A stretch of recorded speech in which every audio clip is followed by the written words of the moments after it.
Of you works or feel is working even as an entrepreneur? Do you work? Nobody works here? Everybody's only playing golf? You don't work? Raise your hands. Who works? Okay, great. So welcome to this panel on robotics, automation, and the future of work. I feel very, very honored and privileged to be moderating this panel tonight, or this evening. When we talk about technology and the effects of technology, it's always about passion, I think. What I hear is passion is unleashing a huge human potential through technology, is about growing growth, wealth, more, big, whatever. But it's also about fear, challenges, risks, fear of people losing work, fear of people not able to adapt to changes, not only people but also societies, political structures, etc. So I think this is really an important issue to address, and I very much welcome, and I'm very, very glad that IE decided to create this Center for the Governance of Change, because as has been said previously, these issues cannot be addressed individually or on silos, as we very often still work. They need to be addressed in a cross-sectoral way and multidisciplinary way, and I think this is a role of the center. So I welcome our panelists, Diego Rubio, HENNINGER, and Andrés Ortega. We're going to start with the first row of opinions or 5 minutes presentation from each of them, and then we're going to exchange views about what they're going to say. We have in this panel a multidisciplinary approach, indeed. So we have an historian, we have a business and an economic approach, and we have a political approach. So I think we're going to be able to address different aspects of this issue. Thank you very much. So let's start with Henning, maybe. Well, thank you very much, and thank you very much for the invitation. And let me start actually with a question to the audience. I mean, as you know, there's a lot of discussion about whether technology will destroy jobs going forward or whether more jobs will be created. Who of you thinks there will be more jobs being destroyed than being created? Okay, and the rest of you think there will be more jobs going forward? And the rest just doesn't have an opinion? Always evens out over the long term. Always evens out in the long term. I mean, most of you are actually right, because if you're being honest, economists don't have an opinion either. It all depends on what kind of modulation you do and what kind of assumptions you do. As you know, there are predictions for up to 47% of job losses, but at the same time there are also predictions for job creation. The honest answer is we don't know. But from a political and public policy point of view, we have to be prepared. That for me is the key point. If we think about policy responses to the potential effect of technological change, it really doesn't matter that much whether it comes about or not. It will also hit different economies very differently. But from a political point of view, if it comes about, you need to know what you're doing. So actually, you need to prepare. And that's where sort of my intervention in this discussion came about. When I looked at what is around in terms of what could be policy responses to technological unemployment if it occurs, the only thing I found was the basic income. So that's an idea that is being revived for I don't know how many times, but it's very much pushed from Silicon Valley. But for me, from my point of view, from a European point of view, it's very important to say that I don't think it is compatible with our social model in Europe, and it wouldn't work either. So I will give you a few reasons why I think this is the case. First of all, the Silicon Valley idea of the basic income is the idea that it can replace wage labor to 100%. So if you compare this to basic income models and experiments in Europe, you will find that this is never the case in these models. If you look to Finland, they're giving 500 euros to unemployed people. The idea is not to replace wage labor because jobs are no longer there. It has a completely different purpose. It is therefore a very important backdrop to see or to evaluate whether the basic income could potentially replace wage labor to 100%. And the quick answer is it cannot. The British economist John Kay made some very simple calculations, even on the back of an envelope calculations. Even a basic income at the wage level of the minimum wage would be unaffordable in most Western democracies. The tax rate you would have to finance this would just be too high. The only way to get around it is to drop universality of the basic income And if you think that through to the end, you basically have something very similar to the European welfare states we have at the moment. So first of all, you cannot afford it. Second of all, the ideas for how to finance the basic income usually go along with the abolition of the existing welfare states in Europe. So basically the idea is, you know, everybody is being cared for, you can insure yourself privately. If you think about this philosophically, this is the end of the European model, which is reliant on the collective security of individual life risks. The whole welfare state is about collective security. What the basic income basically proposes is the complete individualization of these life risks. So it basically erodes the social structure we have in Europe. At the same time, it is a bad allocation of scarce public resources, because if it's universal, even rich people get it. And then the idea is, okay, we'll get that back via the tax system. But if you look at how effective the tax systems work, and especially in how to recuperate money paid out, you'll be forgiven for thinking that most of that money will never come back. There will also be scouring effects on labor markets. If there's one thing I think most of the people can agree on, is that the importance of education going forward for future labor markets will be absolutely crucial. If you think about it, say you take a time out on the basic income and don't go into the labor market for 2 years or 3, we will have what we economists call scouring effects. So your skills will have depreciated and you will find it very hard to re-enter the labor market later on. And for me, and that's the final point I would want to make in this opening statement, is it wouldn't solve the inequality problem. The basic idea of inequality is that it's relative within society. And the basic income would shift that inequality problem and wouldn't solve it. The new precariat would actually be people who would be stuck at the basic income level, whatever it would be. Previous ideas of the basic income basically said, well, if you want to earn more than, say, the 1,000 euros that are commonly proposed, you can just work a few hours on top and improve your income.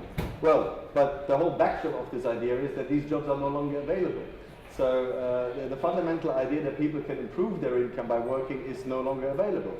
So many people will be stuck at whatever the basic income level is, and the fundamental problem that in the brave new world of technology you will have probably a few winners which will run away with all the spoils, will not be addressed at all. So the fundamental inequality problem cannot be solved with this basic income idea. We'll get into the discussion later on. What could be the alternative model? Well, I've got an alternative model that is basically based on 2 pillars. The one is a democratization of capital ownership to make sure that society at large has a benefit and a financial benefit also from innovation.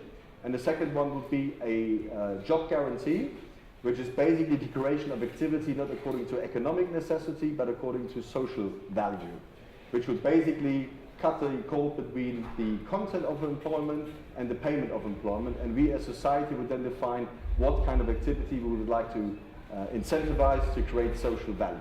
So that to me is the opening statement. It's for me important to have this discussion in Europe because, as I said at the beginning, the fundamental problem that I see is that these proposals that are peddled by Silicon Valley are not congruent, are not compatible with our idea of European society, so therefore we need to develop our own European model.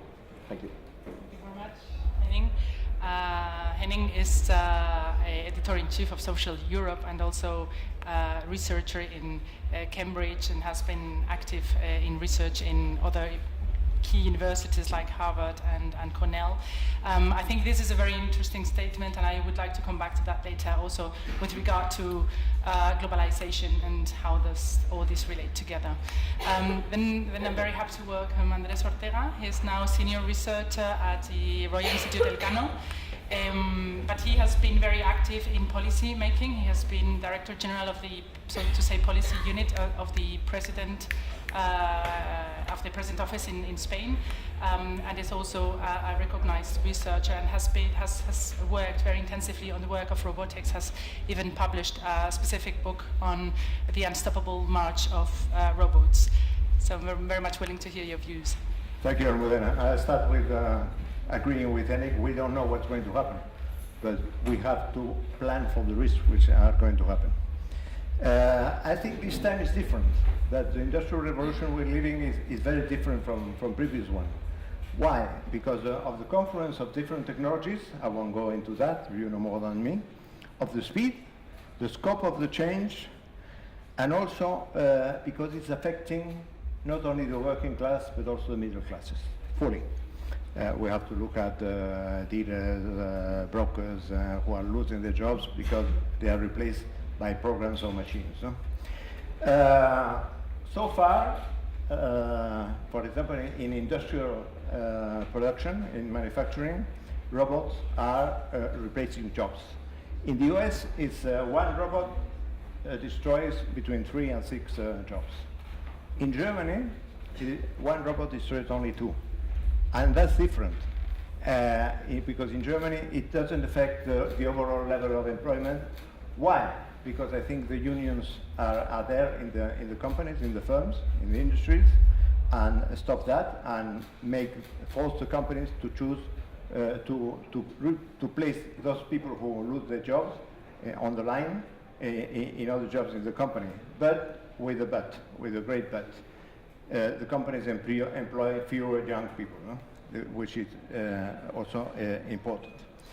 I also think that comparing with the first industrial revolution, that we have to not to forget, and I don't want to become alluded or to be presented alluded, but don't forget that it took 60 years for the goods of that industrial revolution to permeate society and to elevate the standards and living condition of the general people. No? I think that in our situation, we are in the phase of the transition. We don't know in the long term whether there's going to be more jobs created than destroyed, but in a transition, yes, and the people who are going to do these jobs because of automation are not going to be the ones who are going to have the new jobs created. And that's a real problem in which we have to think about it, because if not, we see that there might be a dangerous decoupling of the economy and society with political effects. If you look, according to a new study, at the way in the counties where most jobs were lost to technology in the US, those countries voted more for Donald Trump than the rest of the country. No? That's a fact. I think we run the risk of getting to what I call a 30-30-40 society, in which 30% of the people will work a lot and earn a lot. 30% of the people will work a lot and earn very little, because there will be low salaries, and 40% of the people will be without a job. We have for that to look for solutions, political solutions, public policy solutions, of which Henning talked about before. Thank you. Thank you very much. And we go to the historian of the panel. I don't know if you're going to use your historian knowledge or other knowledges, which he also has. Diego Rubio is the executive director of the Center for the Governance of Change of the IE, who's hosting us today, and is a junior fellow of Oxford University, and has an extensive academic record. He has also advised the UN, the European Commission, the Spanish government from a policy perspective. So he has a broad vision on these issues. Thank you very much. Well, like my colleagues, I don't know what's going to happen in future. No one does. But I have a theory, and it differs from the one that my colleagues have. That's why I'm here, because I want to bring a different perspective, right? Because we know, because of the last surveys, that the majority of population in Western countries believe that technology is going to destroy thousands of jobs within the next decades. And we also know that there's a correlation between the people that feel like that and people that are supporting options like Trump and Front National and Brexit and all these things, right? So there seems to be almost a competition between think tanks, universities, and consulting firms to see which one offers the most catastrophistic estimations, right? So the World Economic Forum says that technology is going to destroy 5 million jobs within the next 3 years. Price says that it's going to destroy 25 million in Germany and the UK alone. And McKinsey is even more pessimistic. It says 135 million jobs in Europe. That's 47% of the jobs that currently exist in the region, right? But the truth is that I'm not that sure that that's what is going to happen, right? And the good news is that I'm not the only one. Pew Research Center conducted a massive survey a couple of years ago among 1,900 experts of different fields. And 52% of them thought that technologies are not going to destroy jobs within the next decade. That was the biggest opinion. Why do they think like that? Well, there are a number of reasons to consider. First of all, we have to consider that most of these technologies that we're talking about, they are still in a very early stage of development, and it's going to take decades to see them generalize and having a real impact in society. There's also, we have to consider that many of these technologies are still very expensive, far more expensive than having a human worker performing that task, and therefore it's not going to be worthy to replace them. There's also the policy issue. Many governments are likely to rule and to regulate against these technologies within the next decades because they are scared of the negative externalities that they may have in society, right?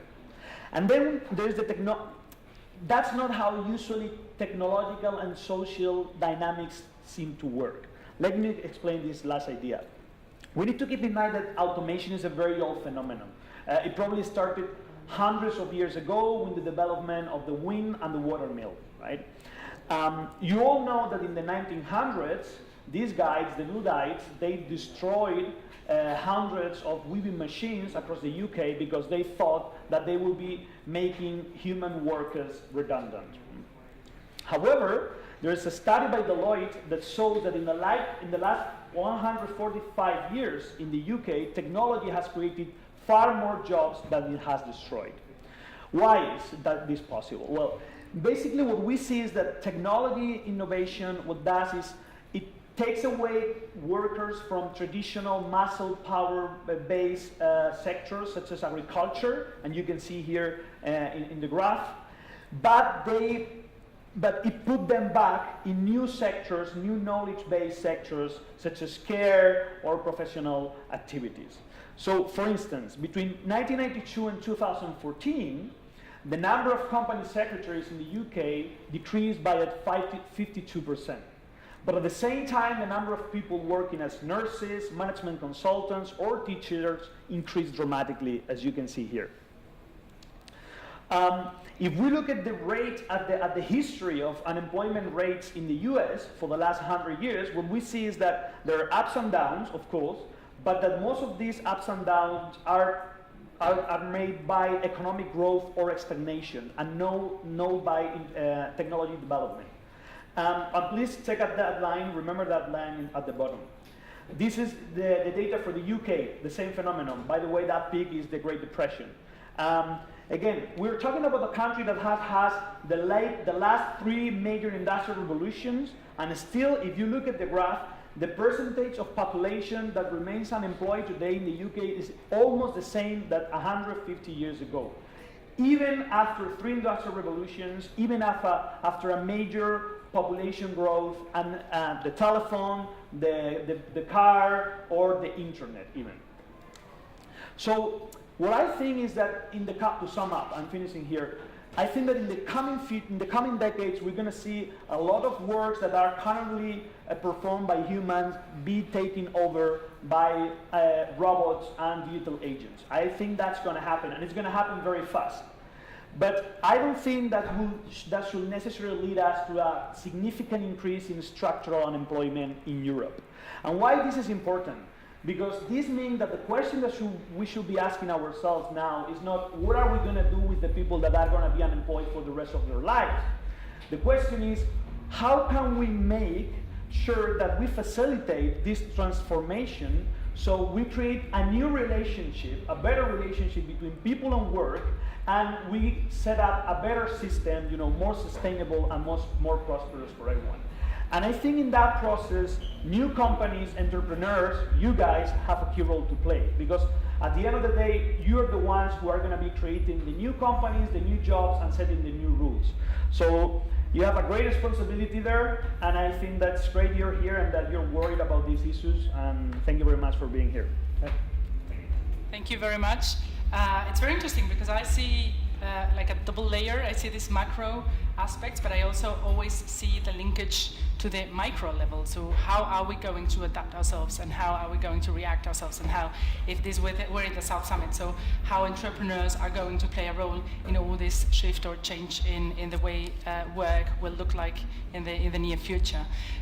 So I would like to hear your comments on what should policy making be addressing right now, knowing that we don't know exactly what's going to happen, but what are the next stages that you think are key, and also from the point of view of how things have been have evolved during the last decade, looking at again globalization and how jobs have been externalized and what this has caused in the area of politics, extremism within our own countries, and all these also political reactions to that. I mean, the first thing I would say is don't rush into any rash decisions. For instance, abolish the welfare state for just a model that sounds good but wouldn't solve many of the problems. The second point is we will have to get a sort of categorization or measure what is actually happening.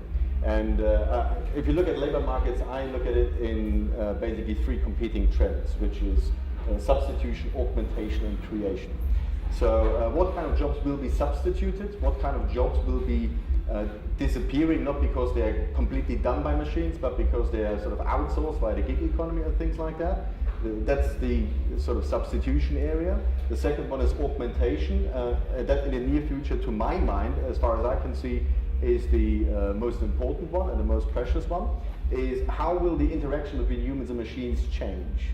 And what that means for quantities. The example I always give is, if you go into London supermarket today, you don't see 10 checkout desks anymore with people sitting behind them. You're more likely to see 10 checkout machines with one person supervising them.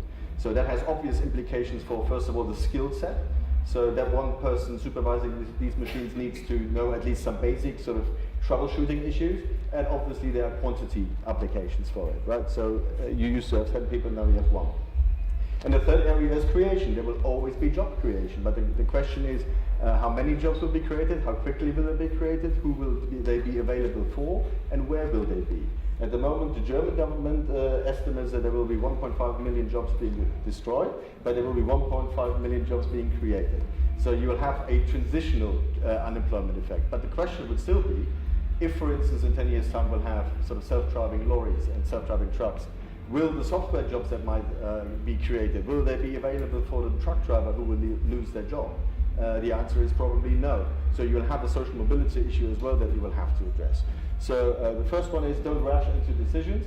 Second of all, look at these these developments with a clear prism, and sort of analyze what it means for your economy. It will be very different for different economies. The German industry, for instance, is still very much reliant on industry, and sort of automation is nothing new in industry, right? So that has been going on for a long time. In these industries, it's maybe sort of evolutionary change. What might be a revolutionary change is that artificial intelligence, cloud computing, and so on and so forth can sort of revolutionize completely new areas that were sort of insulated up until now. So be clear in your analysis and sort of make sure that you have tailor-made solutions rather than any sort of broad brush statements that are very unlikely to be true and are very unlikely to prepare you to sort of deal with the dangers of the digital revolution, but at the same time also sort of harness the opportunities and make these opportunities available for the whole of society. So are you arguing that policymaking should address each technology applied to each sector of the economy, and then address and then develop a set of policy measures to adapt exactly to what is needed and help through that process of transition? Not in each company, but each economy has a different composition. UK, for instance, is very much service sector related. So the service sector in banking, I know, for instance, a lot of institutional investment companies are afraid that basically with the rise of passive investment, their active investment can be done better without them being portfolio managers and charging exorbitant fees.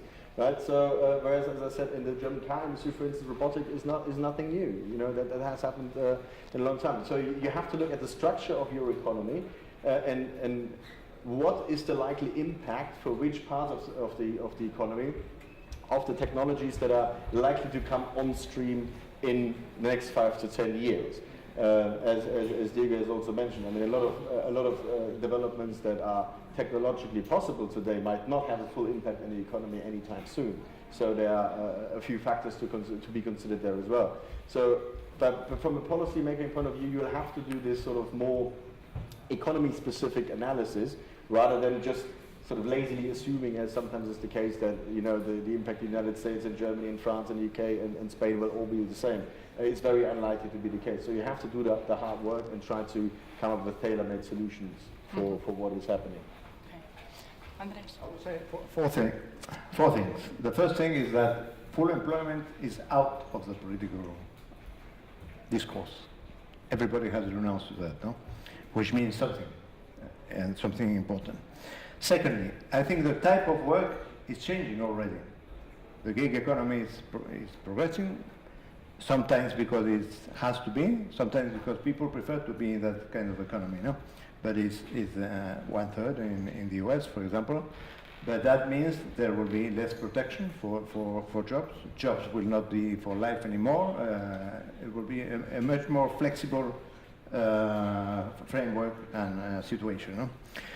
Third, inequality. I think also there is a question of inequality because the rents from capital, because of machines and investments of machines and other things and progress are rising much faster than the rents of work. No? And fourth, I think the basic, or one of the basic issues is to get the right skills. To get the right skills means to get the right education. Not only at the beginning of life, at the beginning, and I mean by the beginning of life also university and higher education, but also during the course of the working life. From 30 years old on, people learn about 80% of what they learn at work, and about 20% in the environment they live. But not anymore at schools. So we have to think also about how companies, especially large companies, manage to form people to the new jobs that they're going to meet. Just one brief comment. I think it's important that we recover some faith in policy. And not in politics, that is completely lost. But policy, we have to keep some faith because across history, I could mention you hundreds of examples of technologies that were maybe not banned, but definitely downgraded or limited because population back then considered that the externalities of those technologies were too negative for society, and that society couldn't handle it. So, I think eventually we're going to have to ask our governments and ourselves to questions because many of these technologies that are coming will bring our society to a new level of welfare and quality of life.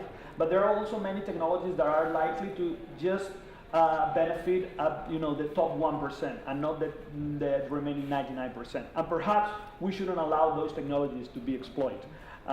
Maybe this sounds a little bit crazy, but that's because I think in the last decades or so, the main leaders of society have become the tech guys, right? So, Zuckerberg, the Bill Gates, the Steve Jobs, these people.